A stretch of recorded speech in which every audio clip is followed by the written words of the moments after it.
خوش آمدید۔ آج ہم زندگی گزارنے کے دو بالکل مختلف طریقوں پر بات کرنے والے ہیں، دو ایسے راستے جو بالکل مختلف منزلوں کی طرف لے جاتے ہیں۔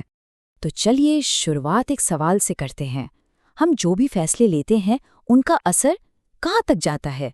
کیا وہ صرف ہماری ذات تک ہی رہتے ہیں یا ان کی گونج وقت اور فاصلے سے بھی آگے تک سنائی دیتی ہے؟ تو یہ دو راستے ہیں۔ کون سے؟ ایک ہے میں کی زندگی، یعنی سب کچھ اپنے لیے، اور دوسرا ہے ہم کا راستہ، جہاں سب کے لیے سوچا جاتا ہے۔ آئیے ان دونوں سوچ کے طریقوں کو ذرا سمجھتے ہیں۔ اچھا، تو اس کو تھوڑا اور گہرائی سے دیکھتے ہیں۔ دیکھیں، ایک طرف ہے ذاتی مفاد کی زندگی۔ فوکس کیا ہے؟ بس اپنا فائدہ، اپنا آرام۔ جیسے آپ نے اپنے لیے خوبصورت سی چھوٹی سی جنت بنا لی، لیکن اس کی دیواریں اونچی ہیں، اس کا فائدہ باہر کسی کو نہیں ہوتا۔ پھر دوسری طرف ہے اجتماعی مفاد کی زندگی۔ یہاں ہر کام اس سوچ سے ہوتا ہے کہ اس سے دوسروں کو کیا فائدہ ہوگا۔ اس زندگی کے اثرات کی کوئی حد نہیں ہوتی، یہ تو نسلوں تک جا سکتے ہیں۔ یہ سب سننے میں تو بہت اچھا لگتا ہے نا، لیکن اصل زندگی میں اس کا مطلب کیا ہے؟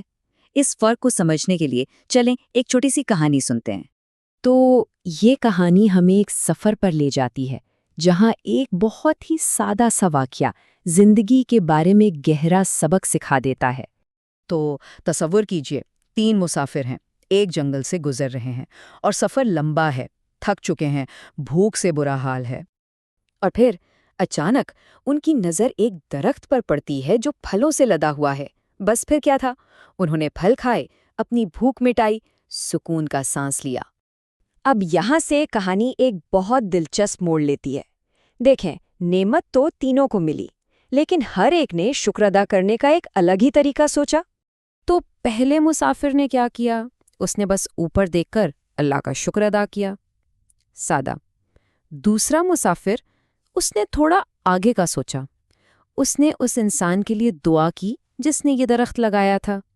لیکن جو تیسرا مسافر تھا نا، اس کی سوچ بالکل الگ تھی۔ اس کی نظر مستقبل پر تھی۔ تیسرے مسافر نے فیصلہ کیا کہ صرف الفاظ یا دعا کافی نہیں۔ اس نے سوچا، میں شکر ادا ضرور کروں گا، لیکن اپنے عمل سے۔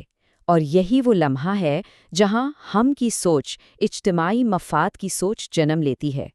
تو سوال یہ ہے کہ اس مسافر نے کیا کیا؟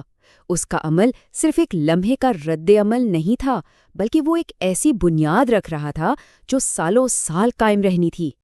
اس نے اس پھل کے بیج جمع کیے اور پھر انہیں ایک بہت بڑے علاقے نے بو دیا۔ پھر محنت کی، انہیں پانی دیا، ان کی دیکھ بھال کی، اور وقت گزرتا گیا اور اس کی محنت رنگ لائی۔ جہاں کبھی ایک اکیلا درخت تھا، وہاں اب ایک پورا ہرا بھرا باغ کھڑا تھا۔ ذرا سوچئے، یہ سب شروع کہاں سے ہوا؟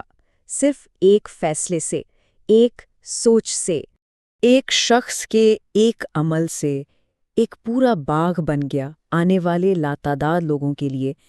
ایک شخص کی دوراندیشی نے سب کے لیے آسانی پیدا کر دی۔ اور وہ باغ لگانے والا مسافر وہاں آنے والوں سے پیسے نہیں لیتا تھا، بلکہ وہ ان سے ایک سوال پوچھتا تھا۔ وہ کہتا تھا، آپ نے پھل کھا لیا؟ بہت اچھا، اب آپ اپنے رب کا شکر کیسے ادا کریں گے؟ دیکھیں، اس نے ایک تحفے کو ایک مشترکہ ذمہ داری بنا دیا۔ اور یہ کہانی یہ ہمیں واپس ہمارے اپنے فیصلوں کی طرف لے آتی ہے، ہمیں سوچنے پر مجبور کرتی ہے کہ ہم اپنی زندگی کو کس راستے پر ڈالنا چاہتے ہیں۔ تو اب بات صاف ہے، ہمارے سامنے دو راستے ہیں۔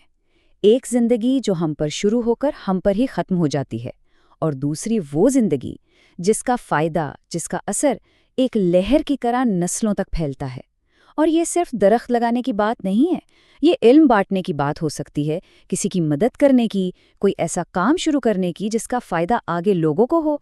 اور آخر میں یہ کہانی ہمیں اسی بنیادی سوال پر لا کر چھوڑ دیتی ہے، وہی سوال جو اس مسافر نے پوچھا تھا، اور جو دراصل ہم سب سے پوچھا جا رہا ہے۔ ہمیں جو نعمتیں ملی ہیں، ہم ان کا شکر کیسے ادا کرتے ہیں؟ کیا ہم بھی صرف پھل کھا کر آگے بڑھ جاتے ہیں، یا ہم بھی کچھ بیج بونے کا فیصلہ کرتے ہیں؟ یہ فیصلہ صرف اور صرف ہمارا ہے۔